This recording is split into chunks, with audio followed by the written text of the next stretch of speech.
3주째입니다. 첫째 주에 하나님께서 저에게 주시는 꿈은 하늘과 땅을 잇는 사닥다리라는 그런 말씀을 드렸습니다.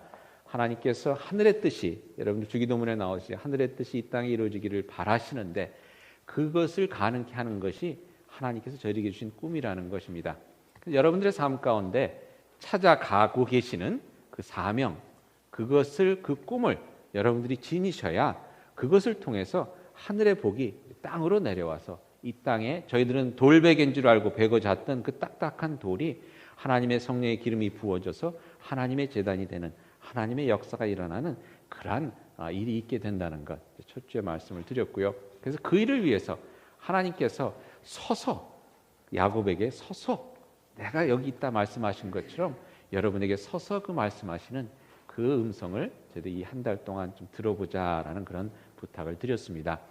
여러분들 소그룹 모여서 이렇게 하고 이러는 것들이 어느 때 익숙치 않아서 또 질문에 하는 것들, 뭐 이것이 어떻게 도움이 될까 이렇게 생각하실 수 있겠지만 꼭 그 질문이 뭔가 어떤 뭐 놀라운 능력이 있는 질문이 돼서라기보다 그것을 가지고 여러분 생각을 하시다 보면 그 생각에 꼬리를 물어 가운데 저는 그 과정을 성령님께서 인도하신다고 믿습니다. 그래서 그 과정 가운데서 하나님께서 여러분들의 마음이 가 있어야 하는 곳으로 여러분들의 마음을 인도해 주실 줄 믿습니다. 그리고 그것이 돼야 하나님께서 기뻐하시는 일이 저희들 가운데 일어나기 때문에 서서 여러분들을 향해서 이 꿈을 한번 가져보지 않겠니? 라고 말씀하시는 그 하나님에게 저희의 마음의 초점을 한번 맞춰보실 수 있는 이 한 달 기간이 될 수 있기를 부탁드립니다.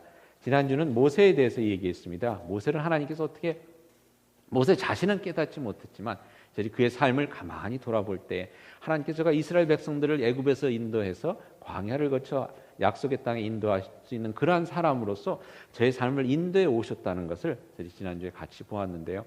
마찬가지로 여러분들의 삶도 하나님께서 인도해 주고 계십니다. 저희 그렇지 않습니까? 하나님과 동행하는 삶이라고 그러는데 우리들이 아무리 딴 곳으로 가고 싶어도 하나님께서 다시 그 사랑과 은혜 가운데 다시 끌어다가 놓는 그 자리가 있습니다. 그래서 저희들이 지나온 길의 흔적 속을 가만히 보면 하나님께서 나를 지금 이렇게 이끌고 계시는구나 하는 것이 보인다는 것입니다. 그리고 그것을 볼 때 하나님께서 나를 지금 어디로 가기를 원하시는구나, 내가 이곳에 가서 무엇을 하기를 원하시는구나 라는 것을 저희들이 어렴풋이나마 보게 된다는 것입니다.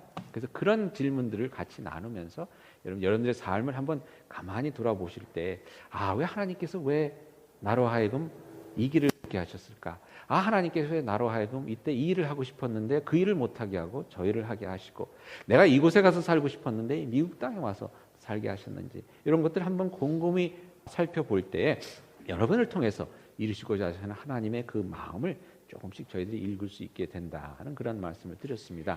지난 한 주간 한번 여러분들의 삶을 돌아보실 수 있는 그런 기회가 됐었기를 바라고요. 또 오늘 또 저희들이 또 몇 가지 질문을 가지고 또 나눌 때 그런 질문들을 통해서 또 함께, 그것과 함께 여러분들이 이끌어주신 하나님의 손길을 다시 한번 돌아보실 수 있는 그런 또 기회가 될 수 있기를 바랍니다.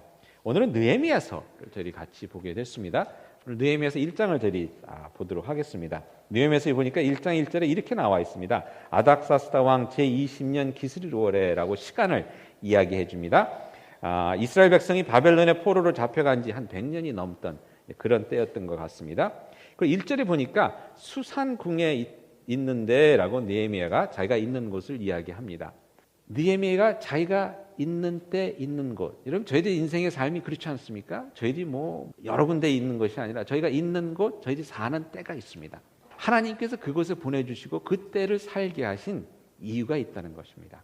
느헤미야서를 살펴볼 때 그것을 찾아가는 느헤미야의 모습을 보게 됩니다.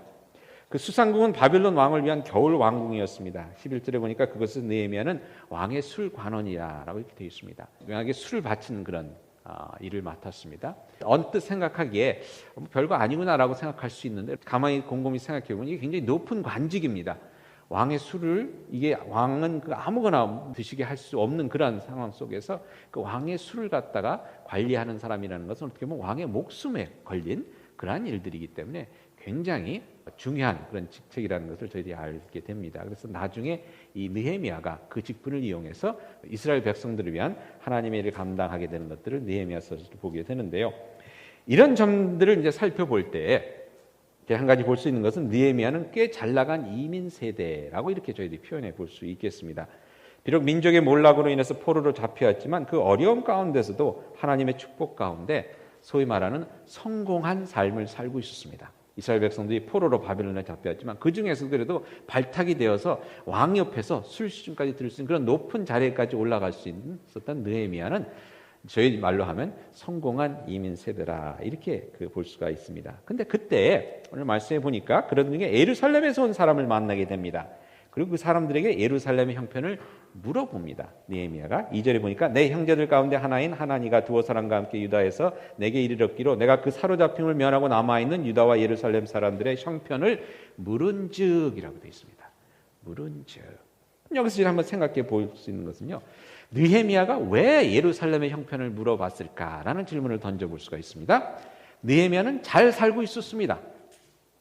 바벨론에 잡혀왔지만 잘 살고 있었습니다. 성공한 삶을 살고 있었는데 왜 폐허가 되어 있는 예루살렘의 형편을 저가 물어봤을까? 왜 궁금해했을까? 여러분 왜 그랬을까요? 느헤미야는 유대 사람이니까요. 피는 물보다 진하다고 여러분들도 그렇지 않습니까? 한국 소식 여러분들이 한국 소식에 더 밝으세요? 아니면 미국에서 일어난 일에 밝으세요? 한국 소식에 더 밝으시더라고요. 여기서 살면서도 한국에는 뭐 어떤 노래가 유행하고 어떤 뭐 배우가 있고 이건 다 아시면서 미국 건 하나도 모르세요. 그게 왜 그렇습니까? 우리가 한국 사람이니까. 여러분 아시다시피 그 세월호가 이제 벌써 몇 개월 됐죠. 세월호 사건이 생겼을 때 저희들이 참 너무 슬프지 않았습니까? 많은 분들의 얘기를 들어보니까 목사님 제가 일을 못했어요라고 그러시더라고요. 아니 우리 자식 죽은 것도 아니고 그런데 이게 왜 그랬을까요? 우리 동포의 참 그 슬픔을 저희들이 참으로 마음으로 느끼면서 그렇게 어려운 시간을 보내지 않았습니까? 근데 여러분 재미있는 것은요. 그 당시 비슷한 때에 아프리카 나이지리아에서 300명에 가까운 여학생들이 학교에서 공부를 하다가 반란군들에게 다 납치가 됐습니다. 납치가 돼서 뭐 첩으로 팔려간다든지 뭐 아무튼 이런 일이 있었어요. 근데 지금까지 그 문제도 해결이 안 됐습니다. 아직 돌아오지 않았습니다. 근데 생각해보면 세월호만큼 참 말이 안 되는 그런 일이죠. 제가 그때 뉴스를 봤더니 그 딸의 아버지, 그 잡힌 학생의 아버지 하나가 한국이랑 똑같은 얘기를 하는 아니 우리 정부가 어떻게 됐길래 아이들이 벌건 대낮에 잡혀갔는데 어디로 잡혀갔는지도 모르고 아이들을 구해내지 못하고 이게 지금 무슨 일이냐 하면서 막 그 통탄해하는 그런 인터뷰를 본 적이 있었는데요. 참 말이 안 되는 일입니다. 근데 그것 때문에 일이 손에 잡히지 않았습니다 하는 분들 여기 안 계시죠? 왜 그럴까? 세월호가 있기 아마 얼마 전, 한 달 전에 말레이시아의 비행기가 가다가 그냥 사라진 일이 있습니다. 그래서 한 240명 되는 승객들이 다 없어졌어요. 여태 못 찾고 있어요. 비행기가 어디로 추락했는지 어디가 숨었는지도 모르고 있어요. 참 기가 막힌 노릇이죠. 대부분의 승객들이 중국 사람이었습니다. 근데 저희들이 그거 갖고 마음 아파하지 않습니다. 아마 기도도 안 했을 거예요. 그 사람들 좀 찾게 해달라고 그런 기도 안 했고 이 강단에서도 그런 기도 안 했습니다. 똑같이 귀중한 생명인데 여러분 제가 이 말씀을 드리는 것은요. 그렇게 하지 못하는 우리는 파렴치한 기독교인들이기 때문에 회개해야 된다라는 말씀을 드리려고 하는 것이 아니라 물론 저희들이 그렇게까지 다 그분들의 아픔을 다 끌어안을 수 있지만 그렇지 못하는 것이 저희들의 현실이라는 것입니다. 왜냐하면 우리는 나이지리아 국민이 아니고 중국 국민이 아니기 때문입니다. 그렇죠? 맞는 말이죠? 하지만 세월호는 다릅니다. 몇 사람만 건너면 아는 사람들. 저도 보니까 제가 아는 전도사님의 친구분이 목회하는 교회에 중고등부 애들이 대여섯 명이 세월호 탔다가 죽었대요. 이게 남의 일이 아닌 겁니다. 얼마 전에 어떤 교인 저한테 그런 말씀을 하셨어요. 목사님 교인을 위해서 기도하는데 진짜 진실된 마음으로 기도하게 되십니까? 라는 질문을 하시더라고요. 제가 그 질문 받고 도전을 받았는데 진짜 그러니까 얘기죠. 기도한다고 그러지만 그냥 대충 솔직히 얘기해 보면 대충 하지 않습니까? 라는 그런 질문이었습니다. 근데 제가 그렇게 대답을 했어요. 진짜 진실되게 기도합니다. 근데 그 이유를 제가 몰랐어요. 그 이유를 분명히 못 됐는데 얼마 전에 제가 깨닫게 됐어요. 얼마 전에 깨달은 왜 그런가 생각해 봤더니 사정을 알거든요. 제가 그분이 어떤 삶을 사는지 그 가정의 사정을 알거든요. 여러분들은 모르시지만 저는 목사이기 때문에 아는 사정들이 있어요. 그걸 생각하면서 기도하면 간절히 기도 안 할 수가 없어요. 근데 여러분 그런 일 있지 않습니까? 남의 일이지만 세월호 같은 것도 남의 일이 아니죠. 우리 동포일이고 우리 교인일이고 내가 사정을 아는 그러한 일이기 때문에 나의 마음이 갈 수밖에 없는 것. 그런 일들이 있습니다. 여러분 저희 삶 속에 그런 일들이 있습니다. 내가 한국인이기에, 내가 이민자이기에, 내가 부모이고 또 내가 자식이기에, 또 내가 시카고에 살기에, 또 내가 감리교인이고 내가 살렘교회 교인이기에 다른 사람들은 상관 안 할지 모르지만 나는 마음이 아프고 다른 사람보다 더욱 신경이 쓰이고 남의 일 같지 않은 일들이 있다는 것입니다. 오늘 드리고 싶은 말씀이 바로 그것입니다. 우리가 남보다 더 깊게 느끼는 그 아픔, 그 슬픔, 그 관심, 그것이 하나님께서 주신 것이라는 것입니다. 하나님께서 여러분을 통해서 이루시고 싶은 일이 있기에 그것에 관심, 마음이 가게 하시고 그것에 신경 쓰게 하시고 그것을 궁금하게 하시고 그 아픔과 그 슬픔을 느끼게 하셨다는 것입니다. 오늘 본문 말씀에서 보게 되는 것이 바로 그것입니다. 여러분 당시 느헤미야가 있던 수상궁에 많은 사람들이 있었습니다. 하인들도 많았을 거고요. 대신들도 많았을 거고요. 근데 그 중에서 예루살렘에서 온 하난이라는 사람으로부터 예루살렘에 남아있던 사람들이 어떻게 지낸지를 알고 싶어 했던 사람은 느헤미야밖에 없었습니다. 수상궁에 드나들던 대관 대신들 궁금해하지 않았습니다. 그 많은 대관 대신들이 있었지만 하나도 물어보는 사람 없었습니다. 성을 지키던 군사들도 많았지만 그들 가운데 예루살렘 사람들 어떻게 사나 이렇게 신경 쓰였던 사람이 없었습니다. 왕의 시중을 들던 하녀들도 왕도 신경을 쓰지 않았습니다. 그런데 유독 술시중을 들던 느헤미야는 궁금해했습니다. 그 사람들이 어떻게 살고 있는지 궁금해했을 뿐만 아니라 그들의 소식을 듣고 슬퍼합니다. 애통해합니다. 오늘 말씀에 보니까 그냥 앉아서 울고 서서 울고 이걸 며칠을 그렇게 했다고 그럽니다. 울었다고 그랬어요. 그리고선 결단하죠. 일은 내가 할 일이구나. 다시 예루살렘으로 돌아가 그 무너진 성을 다시 쌓고 하나님의 백성들을 모으고 그 성읍을 다시 세우는 일을 내가 해야 될 일이다 라고 결단하고 돌아가는 일이 느헤미야서에 나옵니다. 여러분 느헤미야가 주위를 둘러보았을 때 아마 많은 것을 봤을 것 같아요. 느헤미야 주변에는 많은 일들이 있었습니다. 수상궁의 웅장함도 보였을 것이고요. 바벨론 사람들의 삶의 풍요로움도 보았을 것입니다. 또한 바벨론에 잡혀온 다른 민족들이 또 힘들게 사는구나 하는 것도 보였을 것이고요. 그런데 그런 것들이 느헤미야의 마음을 사로잡지 못하고 바벨론의 풍요로움이 그의 마음을 붙잡아 두지 못하고 좀 더 성공해서 살아야 되겠다라는 그런 생각이 드는 대신에 또 다른 민족들이 힘드니까 내가 저 사람들을 좀 도와야 되겠다는 그런 마음도 들지 않고 오직 예루살렘 성에 무너진 돌벽이 그 생각을 떠나지 않고 그 마음을 떠나지 않고 그러하여금 며칠 동안 울게 했다는 것입니다. 그리고 그는 그의 인생의 목표를 예루살렘 성을 다시금 세우는 건축하는 일로 마음 가운데 새기게 됩니다. 여러분 성경에 보면 이와 같이 하나님께서 주시는 근심 걱정으로 마음이 사로잡혔던 사람들의 이야기가 많이 나옵니다. 다음 주에 말씀드리겠지만 모세가 그랬습니다.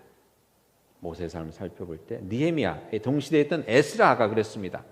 에스라도 그곳에 돌아가서 하나님의 말씀을 전파하고 싶은 그 마음으로 그 마음에 사로잡혀서 다시 예루살렘 땅으로 돌아갑니다. 예레미야가 그랬습니다. 예레미야가 이스라엘 민족이 하나님의 말씀을 어기고 심판받아서 그 예루살렘 성이 멸망하는 가운데 이를 애가라는 성경을 여러분들 쓰게 되는데 애가에 보면 그 슬프고 슬픈 얘기가 계속 나옵니다. 1장 16절에 나오기를 이로 말미암아 내가 우니 내 눈에 눈물이 물같이 흐르며 이스라엘 백성들을 보니까 그냥 눈물이 나오는데 그냥 시냇물처럼 흐른다는 겁니다.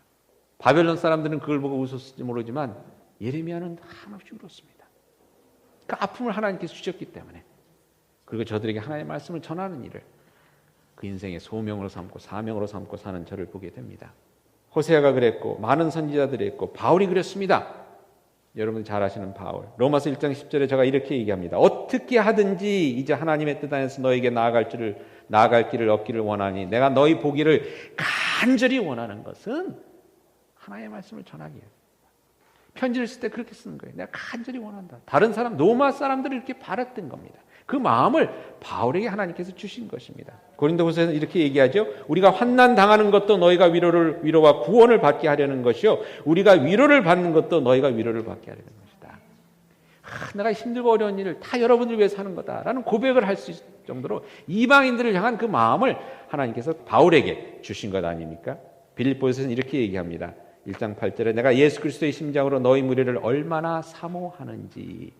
빌립보에 있는 사람들, 다른 사람들, 베드로나 이런 사람들 별로 상관 안 했는데 사도 바울만큼은 예수 그리스도의 심장, 그 마음을 가지고 내가 너희를 얼마나 사모하는지 여러분이 아십니까? 이렇게 간절히 얘기할 수 있을 정도로 그 마음 가운데 저들을 생각하는 만큼 마음이 있었던 것입니다.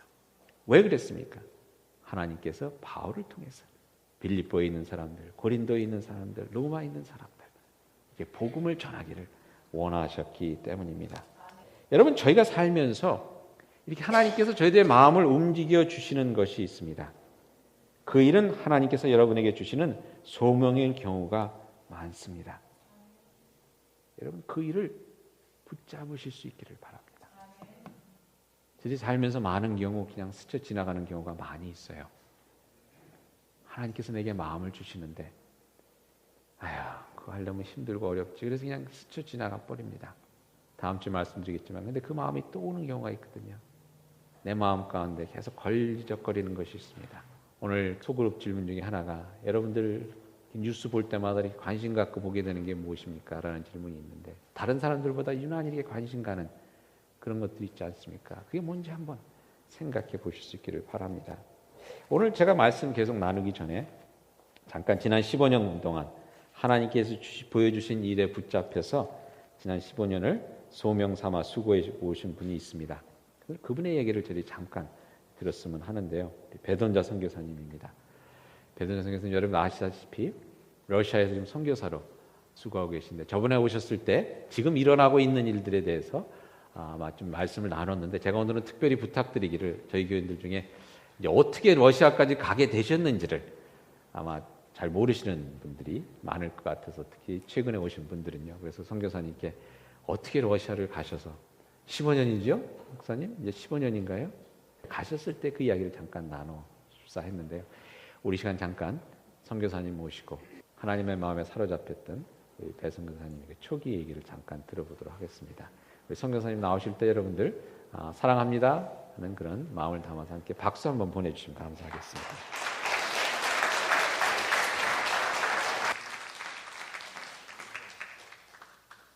감사합니다. 늘 이 자리에 쓸 때마다 두렵고 또 부족한 제가 무슨 말씀을 전할까 상당히 고통스럽습니다. 사실은 성령님이 저와 함께 하셨듯이 이 자리에 계심을 믿으며 그분 앞에 이 자리를 맡기면서 말씀을 나누겠습니다. 제가 소위 모태신앙이거든요. 저희 어머니 아시는 분은 아시지만 손종자 권사님이 여기 개척하신 분입니다. 지금은 LA로 형제간들이 그쪽으로 모셔갔기 때문에 여기 계시지 않지만 지금도 살림교회를 위해서 눈물로 기도하시는 분이죠. 그런데 그 할머니 때로부터 내려오는 신앙생활을 이어받아서 저는 참말로 제 자신을 아직 모를 때부터 교회 생활을 했습니다. 근데 놀랍게도 하나님을 만나지 못했고 이상하게도 제가 이 세상 사람이 아닌 것 같아요. 뭔가 다른 세계에 속한 사람 같았고 그래서 상당히 어두운 삶을 살았습니다. 집이 가난한 것도 아닌데도 불구하고 환경이 참 좋은 환경에 자랐는데도 불구하고 저는 뭔가 다른 사람하고 달랐어요. 그래서 늘 우울하고 사람들을 만나기를 싫어했고 늘 어둠 속에서 그렇게 자살을 꿈꾸며 살았습니다. 세상이 살기 싫었고 세상이 나를 필요로 하는 것 같지 않았고 나는 다른 곳에서 어딘가 나를 부르는 것 같은 그런 강박감 속에서 자신을 학대하며 그렇게 살았습니다. 그러다가 이제 대학교에 다니면서 그나마 습관적으로 다녔던 교회를 직분받은 분들의 그 삶의 모습에 혐오감을 느끼면서 저는 교회를 떠났고 많은 세월을 방황하면서 많은 아픔을 겪으면서 그것이 하나님의 내게 보여주시는 사인이라는 것을 제가 깨닫지 못하면서 그걸 무시하고 그리고 많은 방황하는 삶 속에서 결국 가정이 깨어지는 아픔도 겪었습니다. 그러면서 저의 삶을 새로운 삶의 동기를 부여해 주시기 위해서 60의 환갑의 연세에 우리 어머니께서 미국 이민을 결행하셨고 그 뒷모습을 보면서 제가 어머니 죄송해요. 제가 미국 가면 어머니와 함께 교회 다닐게요.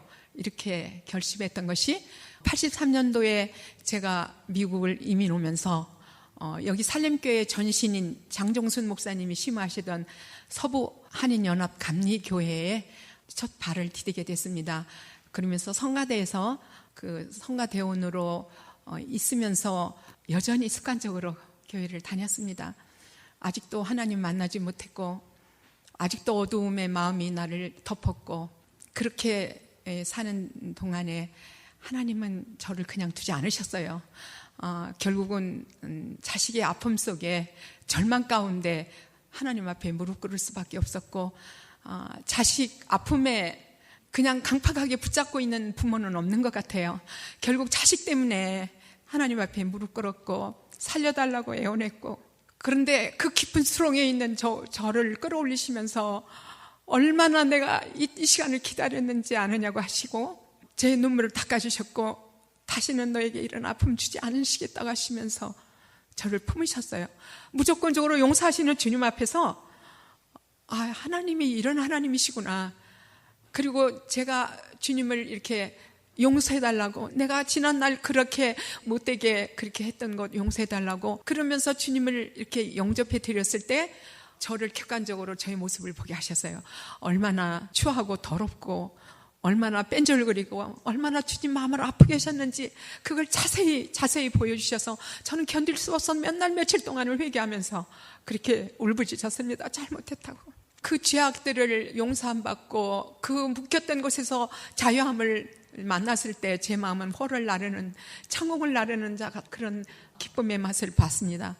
우리 그때 손은산 목사님이 심호하실 때 저의 그 모습을 보면서 저를 뚜레시아스라는 프로그램에 가라는 권유를 받았고 여기 계시는 우리 정현숙 장로님과 함께 제1회 여자 뚜레시아스 프로그램을 참여하게 됐고 참으로 그곳에서 놀라운 주님을 만났습니다. 정말 구체적으로 주님을 만나면서 매일 아침 묵상과 또 15개를 쪼개서 그 구슬처럼 꿰이는 가운데 성경 66권 하나님의 사랑이라는 것 예수 그리스도의 은혜가 무엇임을 진실로 만나게 되면서 눈이 열렸습니다.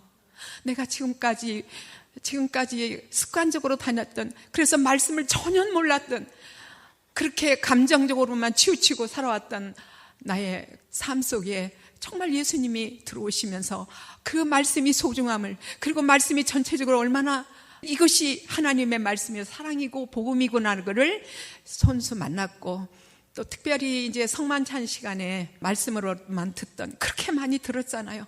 예수가 나 때문에 죄 십자가에 피 흘려 못 박혀 돌아가셨습니다. 수없이 들었습니다. 그러나 그것이 저와 무슨 상관이 있었겠어요? 나는 아무 상관이 없었어요.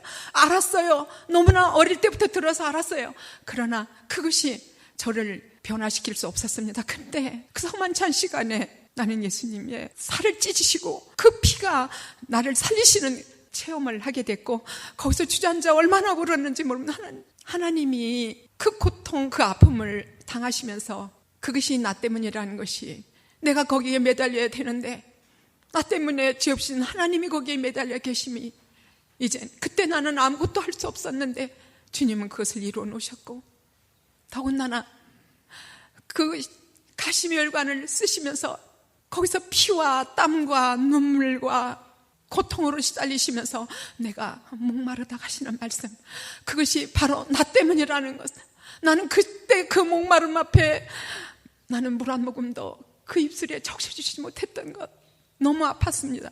너무 아프고 그때 저는 정말 주님 만나서 그렇습니다. 주님 이제는 나도 주님의 그 남은 고난 주님의 그 아팠던 지금도 여전히 아플 수밖에 없는 주님 마음 왜냐하면 많은 사람이 이 십자가의 사건을 실질적으로 저처럼 그렇게 마음으로 깨닫지 못하는 아직도 주님의 남은 고통이 있기에 이제 그 사랑, 그 복음, 이것을 위해서 저의 남은 평생을 죽도록 충성하겠습니다.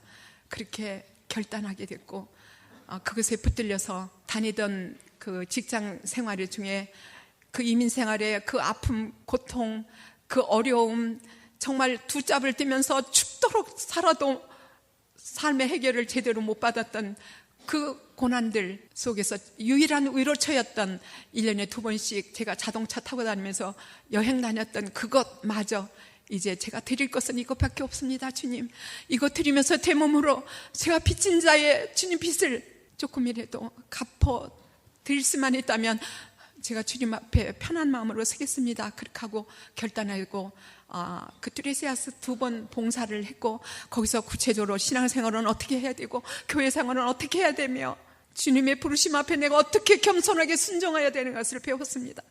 영육간에 배우는 가운데 제가 정말 나는 아무것도 쓸모없고 내가 이 세상 사람이 아니고 나는 정말 어느 곳에서 이 세상에는 다른 곳에서 나를 부를 것 같은 자살에 얽매였던 그 마음이 풀렸고, 나 같은 사람도 필요로 하신다는 것, 나 같은 사람도 쓰시고자 원하신다는 주님의 그 마음을 제가 알게 됐습니다.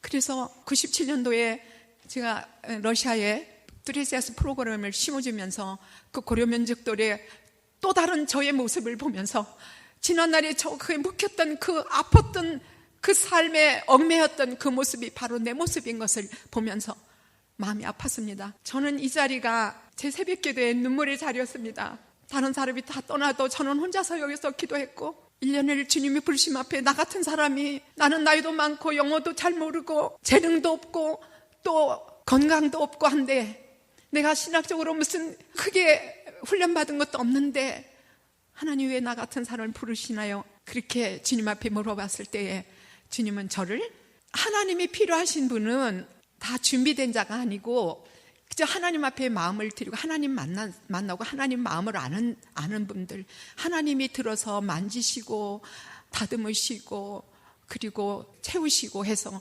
하나님이 이끌어 가시는 거지 내가 하는 것이 아니라는 것을 그곳에 가서야 깨닫게 됐고, 지난날의 그 아픔들, 고통들이 하나님의 사랑이었으며, 나를 노후에 너무너무 늦게 만난 하나님, 너무너무 50에 만난 하나님, 그 지나간 50의 세월이 너무 아까운 거예요. 그 좁고 보배로운 그 시간을 허송한 것이 하나님 앞에 너무 죄송스럽고, 남은 여생이 정말 이제는 나에게는 소중한 시간들, 그래서 그 시간을 주님 앞에 올려드리면서 작년에 수술받고 힘들고 육체적으로 어렵지만, 그러나 아직도 그곳에서 제가 언젠가 말씀드린 기억이 있지만 로마서 10장 21절 말씀에 지금도 여전히 팔을 벌리시고, 예레미야 5장 10절 1절에서 의인을 찾았지만 한 사람의 의인을 찾았지만 없었다고 했고, 로마서 3장 10절에서는 의인은 없으니 한 사람도 없다고 하신 말씀에서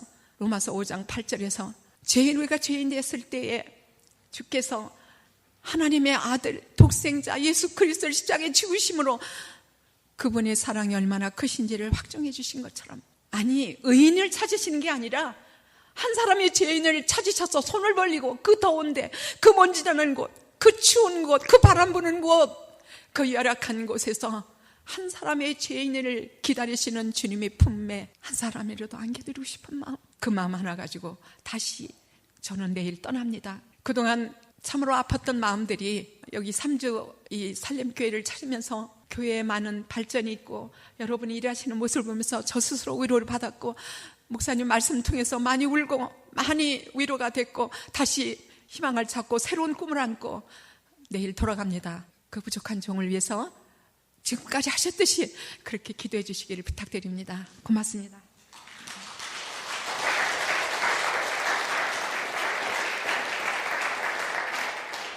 청교사님 잠깐만 제가 앞에 잠깐 나와주시면 여쭤볼 말이 있어요. 내일 떠나시는데, 청교사님 러시아는 언제 가셨어요?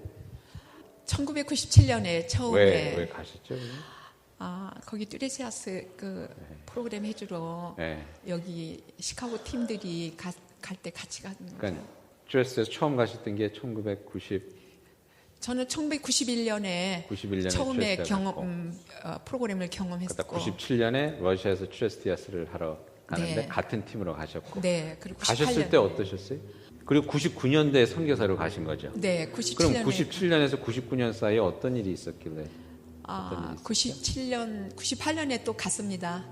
그리고 처음에 갔을 때 아까 말씀드렸듯이 고려민족의 그 아픔을 제가 봤기 때문에 품고 기도했습니다. 근데 주님이 자꾸 저를 이렇게 부르시는 것 같았어요. 그렇지만 제가 무시하고 다시 제가 91년도에 주님 만나고 시간이 짧아서 못 드렸는데 7년간 하나님한테 그 언약 기도를 한 게 있어요. 7년을 기도하면 하나님이 저를 이렇게 한국 같은 산골 마을, 교회가 없는 산골 마을, 섬마을에 저를 보내실 것 같은 생각 때문에 그것을 놓고 작전 기도했었습니다. 근데 7년이 딱 지났는데 엉뚱하게도 하나님 러시아를 가라고 하신 것입니다. 그래서 제가 당황했죠. 저는 한국말 하는 사람이니까 한국으로 갔으면 좋겠다는, 근데 저 생각과는 달리 하나님은 그곳으로 보내신 것이죠. 네.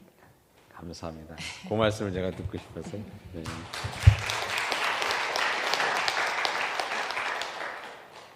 저에게 오신 박진성 전도사님, 신방 가서 물어봤어요. 왜 신학하려고 그러세요? 그랬더니 그분이 하시는 말씀이 제가 살았던 것처럼 사는 사람이 없기를 바라서 그런다 그러더라고요. 그래서 무슨 얘기냐 그랬더니 예수 믿기 전에 참 험악하게 살았대요.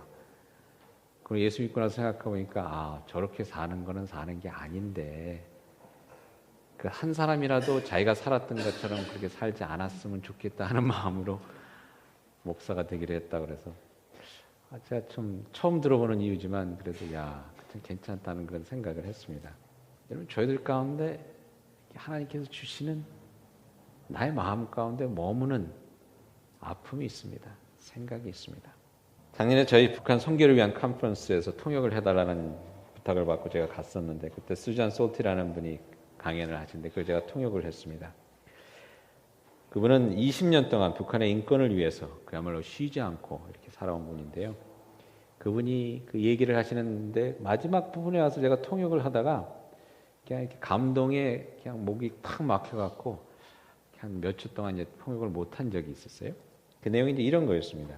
이렇게 얘기를 하셨어요. 많은 분들이 제게 왜 북한 문제에 집착하느냐 물으시는데 저도 그 점이 궁금할 때가 있습니다. 일을 하면서 제가 득이 되는 일은 하나도 없고 오히려 손해본 일이 더 많은데 그럼에도 불구하고 제가 이 일에 손을 놓지 못하는 것은 제가 드렸던 기도 때문입니다. 제가 오래전에 이런 기도를 드린 적이 있습니다. 하나님께서 마음 아파하시는 일로 제 마음도 아프게 해주세요 라고 기도를 했는데 그 기도의 응답으로 북한을 보여주셨습니다. 저는 이 일을 놓지 못하는 것입니다. 여러분 어쩜 이와 같이 하나님께서 마음 아파하시는 일을 함께 아파해야 하는 것이 저희들의 삶의 목표가 아닐까 합니다. 배던자 선교사님도 안 가셔도 될 것 같은데 자꾸만 고려인들이 눈앞에 보여서 가신다 그러시는데 제가 신학교 들었던 어떤 목사님의 설교가 잊혀지지 않는 것이 있습니다. 이분이 간증하시기를 예수님을 믿으면서 예수님이 너무 좋아서 예수님만 바라보는 삶을 살겠다 하고 다짐을 했답니다. 그래서 하루 종일 예수님만 바라보면서 살아야지 그러면서 예수님만 바라보는데 언제부턴가 느낌이 자기는 예수님을 바라보는데 이제 느낌이 예수님은 나를 안 바라보는 것 같더래요. 그래서 내가 좀 잘못하는 게 있어서 내 가운데 아직 해결되지 않은 죄의 문제가 있어 그런가 보다 그러고 열심히 회개하고 막 그러는데도 자기는 열심히 바라보려고 그러는데 예수님이 눈길을 안 맞추시는 것 같아서 그걸 놓고 기도를 하다가 이런 생각이 들었답니다. 도대체 예수님은 그럼 어딜 보고 계실까 하는 생각이 들었대요. 나를 안 보고 계시면 어딜 보고 계실까? 그래서 그걸 놓고 기도하는 가운데 하나님께서 보여주시는데 예수님이 바라보고 계시는 곳을 이렇게 눈길을 따라서 가보니 눈물이 글썽한 눈으로 가난한 자, 억울한 자, 감옥에 갇혀있는 자, 눈먼 자와 같이 세상에서 잘난 자들에게 이리 채이고 저리 채이며 고생하며 사는 이들, 세상의 권력에 의해 억압받고 묶여있는 자, 그런 사람들을 보고 계시더라. 그런 고백을 들은 적이 있습니다. 누가복음에 예수님께서 하신 말씀이 그것이죠. 누가복음에 예수님께서 자신이 어떻게 보면 인생 선언문, 사명 선언문을 말씀하실 때 4장 18절에 이렇게 얘기하십니다. 주의 성령이 내게는 임하셨으니 이는 가난한 자에게 복음을 전하게 하시려고 내게 기쁨을 부으시고 나를 보내사 포로된 자에게 자유를 눈먼 자에게 다시 보게 함을 전파하며 눌린 자를 자유롭게 하고 주의 은혜의 해를 전파하게 하려 하심이라 라고 딱 선언하시고 목회를 시작하시는데요. 오늘 찬양팀과 함께 불렀던 마지막 찬양, 유은성 전도사님의 찬양, 저희 길에 얼마 전에 오셨던 하나님 마음이 있는 곳에라는 그 찬양의 내용이 바로 그것인 것 같습니다. 아버지, 당신의 마음이 있는 곳에 나의 마음이 있기를 원해요. 아버지, 당신의 눈물 고인 곳에 나의 눈물이 고이기를 원해요. 아버지, 당신이 바라보는 영혼에게 나의 두 눈이 향하기를 원해요. 아버지, 당신이 울고 있는 어두운 땅에 나의 두 발이 향하기를 원해요. 나의 마음이 아버지의 마음 알아 내 모든 뜻 아버지의 뜻이 될 수 있기를. 나의 온몸이 아버지의 마음 알아 내 모든 삶 당신의 삶 되기를. 이와 같이 여러분들의 마음 가는 길, 하나님께서 인도하시는 길을, 그 일을 붙잡을 수 있기를 바랍니다. 제가 단기 선교 쫓아다니면서 멕시코를 6번 다녀왔습니다. 그리고 러시아를 2번 갔다 왔고 북한 1번 다녀왔습니다.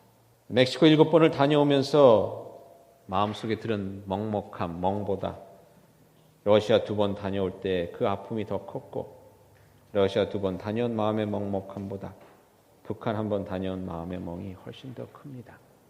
그 아픈 마음을 가지고 살다가 얼마 전에 탈북자 선교를 위한 컨퍼런스에 다녀왔는데, 그때 이런저런 얘기를 들으면서 야, 내가 은퇴할 때쯤이면 북한이 열릴 수도 있고 그때가 되면 내가 북한 가서 살아야 되겠구나 하는 생각이 들더라고요. 멕시코 가서 살 마음은 안 드는데 북한 가서 살아야 되겠다는 생각은 듭니다. 제게 주신 하나님의 마음이라고 생각을 해봅니다. 제 안에는 장애자를 위한 마음이 애틋합니다. 이번에 부부 성경 공부를 하면서 나눈 이야기인데 이런 꿈을 나눕니다. 은퇴해서 그룹홈을 하나 하고 싶은데 거기다가 조그만 식당, 파넬 같은 식당 하나에서 장애자들이 일할 수 있도록. 저는 그 꿈을 들으면서 그럼 우리 집은 한 10분 정도 떨어진 데 있어야지 내가 거기다 같이 살면 장애자들한테 나는 힘들겠다 이런 생각을 하거든요. 저는. 왜냐하면 제게 주시는 꿈이 아니기 때문에. 제 아내에게 주시는 꿈입니다. 말씀의 요는 여러분 이와 같이 여러분의 마음 가는 곳을 향하여 가만히 시선을 돌려보시기 바랍니다. 그 가운데 하나님이 원하시는 일을 보실 수 있기를 바랍니다.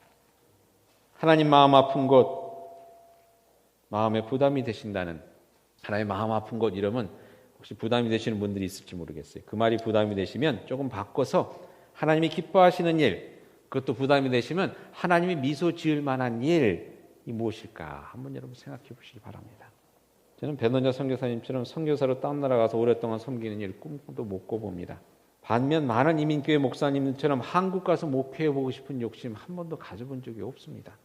15대 이민 와서 이 광야 같은 이민교회에서 열심히 섬기는 것을 하나님께서 보시고 좋아하실 것 같다라는 생각 늘 하면서 지내고 있습니다. 조영기 목사님처럼 못 되지만 조영기 목사님이 이민교회 오시면 잘 하시겠어요? 못할 것 같아요. 왜? 영어를 잘 못하시니까. 빌리그레엄 목사님 이민교회 잘 하시겠습니까? 아니죠. 한국말 잘 못하시니까. 부족한 건 많지만 이민교회를 섬기는 저를 보시면서 하나님께서 미소 짓고 계시겠다는 생각을 저는 자주 합니다. 그렇게 여러분 한 가지 또 생각해 보실 것은요. 그같이 여러분의 마음 가는 일은 또한 여러분이 하실 수 있는 일입니다. 오늘 본문에 나오는 느헤미야는 바빌론 왕과 가까운 사람이었습니다. 그래서 왕으로부터 예루살렘 성을 쌓는 데 필요한 많은 것들을 얻습니다. 저는 1.5세기 기계를 할 수 있는 사람입니다. 영어 한국말이 되니까. 어떤 분이 그러시더라고요. 목사님과 함께 다니면서 통역 안 해서 참 좋습니다 라고 딴 교회에서 오신 분이 그러시던데 저는 이민교회 누구보다 잘할 수 있는 사람입니다. 제 와이프는 장애인을 도울 수 있는 건강이 있습니다. 그들을 위해서 빵집 운영할 수 있는 음식 잘하는 것도 있고요. 빵집 차릴 수 있는 돈만 생기면 되는 거예요. 이제 이번 달에 사사기를 읽다가 재미있는 구절을 발견했습니다. 사사기 6장에 기드온의 이야기가 나오는데 하나님의 사자가 기드온에게 나타나서 이렇게 얘기합니다.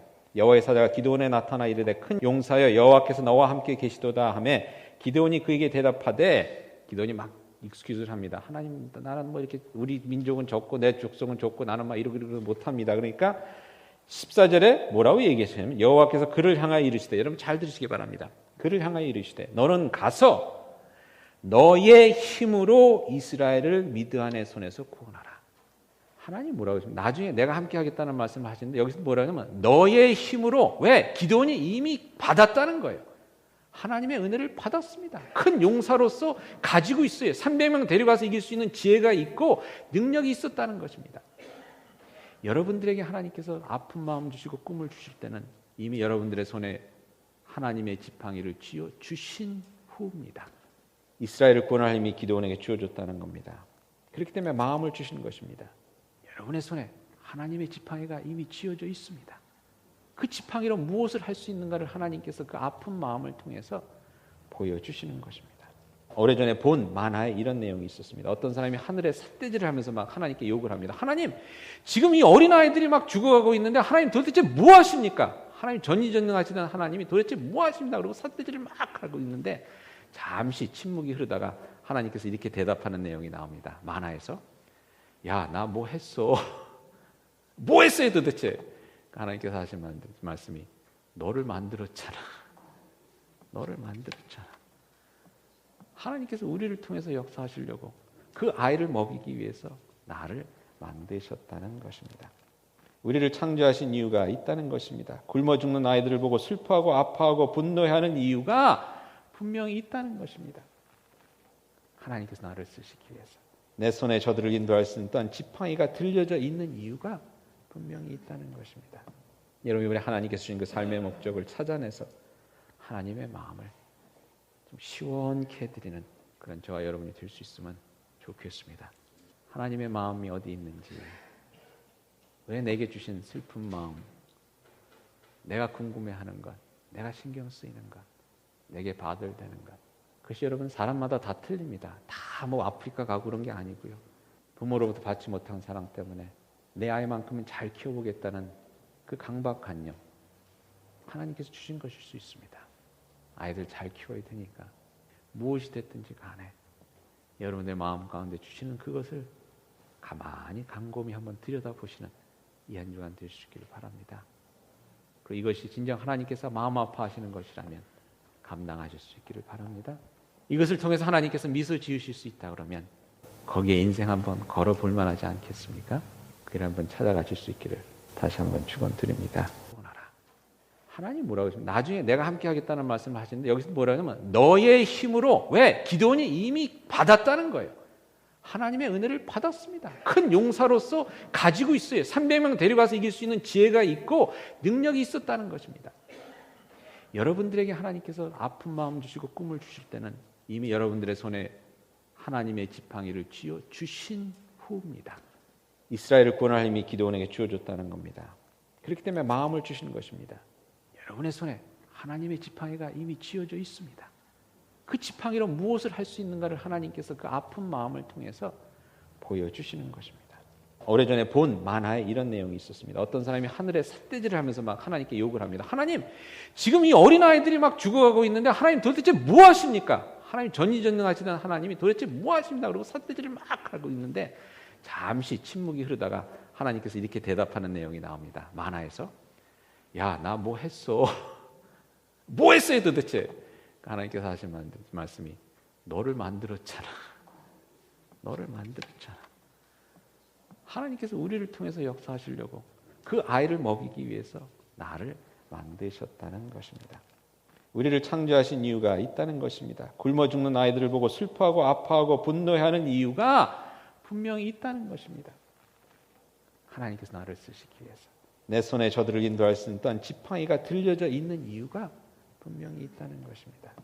여러분, 이번에 하나님께서 주신 그 삶의 목적을 찾아내서 하나님의 마음을 좀 시원케 해드리는 그런 저와 여러분이 될 수 있으면 좋겠습니다. 하나님의 마음이 어디 있는지, 왜 내게 주신 슬픈 마음, 내가 궁금해하는 것, 내가 신경 쓰이는 것, 내게 바들되는 것, 그것이 여러분 사람마다 다 틀립니다. 다 뭐 아프리카 가고 그런 게 아니고요. 부모로부터 받지 못한 사랑 때문에 내 아이만큼은 잘 키워보겠다는 그 강박관념, 하나님께서 주신 것일 수 있습니다. 아이들 잘 키워야 되니까 무엇이 됐든지 간에 여러분의 마음 가운데 주시는 그것을 가만히 곰곰이 한번 들여다보시는 이 한 주간 될 수 있기를 바랍니다. 그리고 이것이 진정 하나님께서 마음 아파하시는 것이라면 감당하실 수 있기를 바랍니다. 이것을 통해서 하나님께서 미소 지으실 수 있다 그러면 거기에 인생 한번 걸어볼 만하지 않겠습니까? 그를 한번 찾아가실 수 있기를 다시 한번 축원드립니다.